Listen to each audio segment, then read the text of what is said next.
Something wonderfully magical is in the air, isn't it? Yeah. You know, we're feeling it here in this arena, but it's spreading all across this country we love. A familiar feeling that's been buried too deep for far too long. You know what I'm talking about. It's the contagious power of hope. The anticipation, the energy, the exhilaration of once again being on the cusp of a brighter day. The chance to vanquish the demons of fear, division, and hate that have consumed us and continue pursuing the unfinished promise of this great nation, the dream that our parents and grandparents fought and died and sacrificed for. America, hope is making a comeback. Yeah. To be honest, I am realizing that until recently, I have mourned the dimming of that hope. And maybe you've experienced the same feelings. Is that deep pit in my stomach, a palpable sense of dread about the future. And for me, that mourning has also been mixed with my own personal grief. The last time I was here in my hometown was to memorialize my mother, the woman who showed me the meaning of hard work and humility and decency, the woman who set my moral compass high and showed me the power of my own voice. Folks,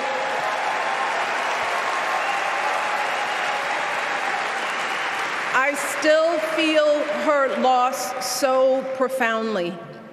I wasn't even sure if I'd be steady enough to stand before you tonight, but my heart compelled me to be here because of the sense of duty that I feel to honor her memory and to remind us all not to squander the sacrifices our elders made to give us a better future.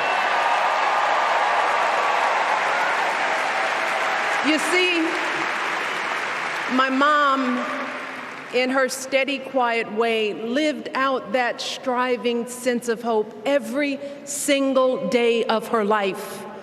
She believed that all children, all people have value, that anyone can succeed if given the opportunity.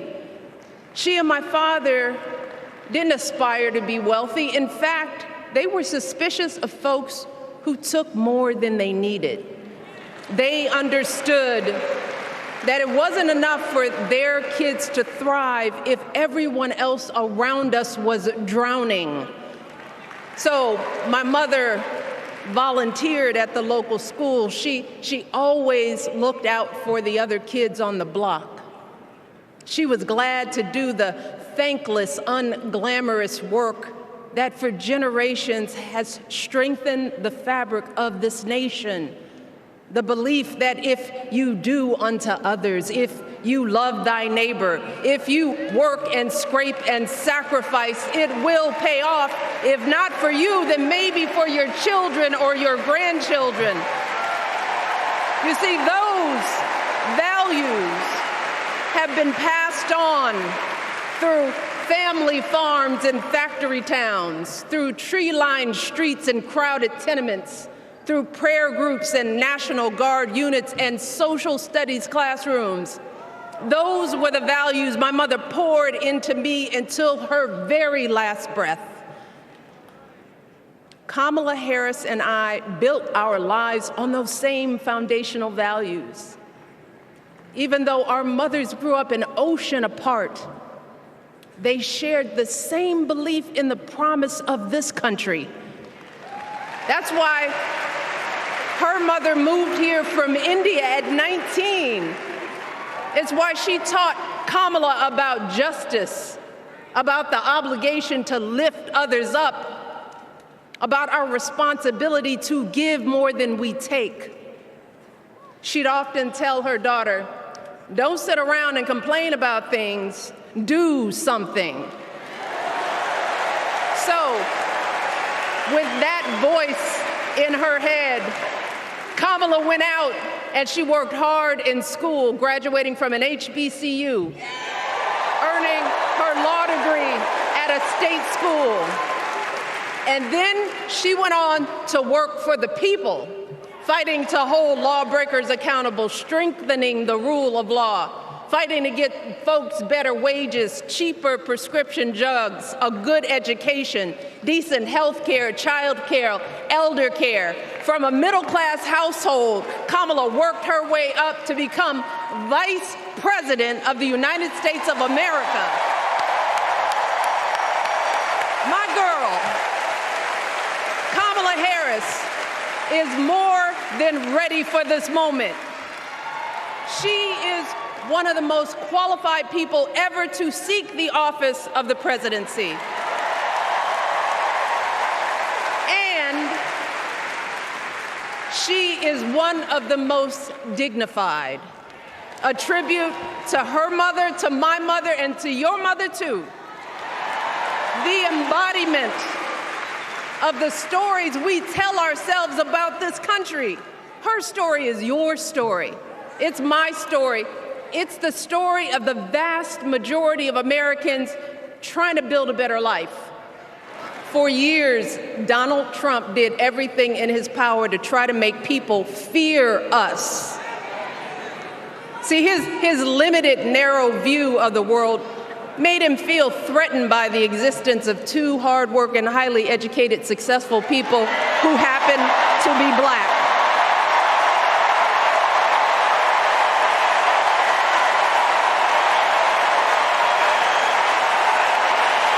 Wait.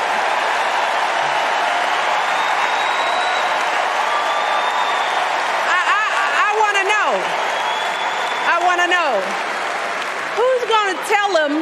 Who's going to tell him that the job he's currently seeking might just be one of those black jobs?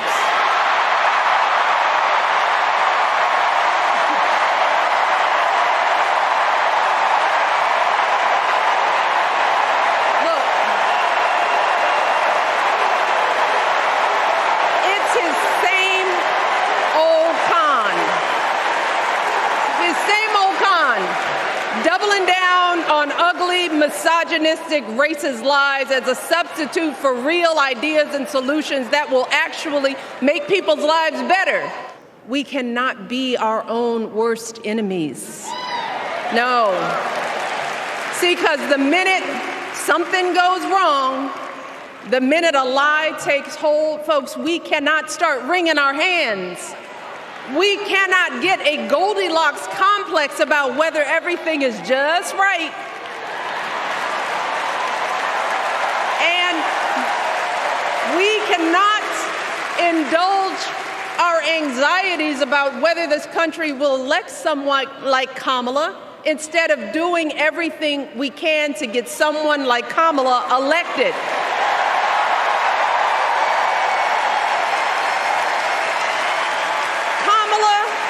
And Tim, they have lived amazing lives. And I am confident that they will lead with compassion, inclusion, and grace. But they are still only human. They are not perfect. And like all of us, they will make mistakes. But luckily, y'all, this is not just on them. No, this is up to us, all of us, to be the solution that we seek. It's up to all of us to be the antidote to the darkness and division. Look, I don't care how you identify politically, whether you're Democrat, Republican, Independent, or none of the above.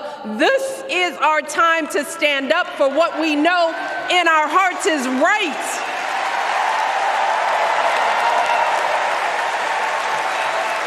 To stand up, not just for our basic freedoms, but for decency and humanity, for basic respect, dignity, and empathy, for the values at the very foundation of this democracy. It's up to us to remember what Kamala's mother told her.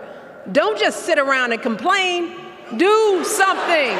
So if they lie about her, and they will, we've got to do something. If we see a bad poll, and we will, we got to put down that phone and do something. If we start feeling tired, if we start feeling that dread creeping back in, we got to pick ourselves up, throw water on our face, and what? I am feeling ready to go.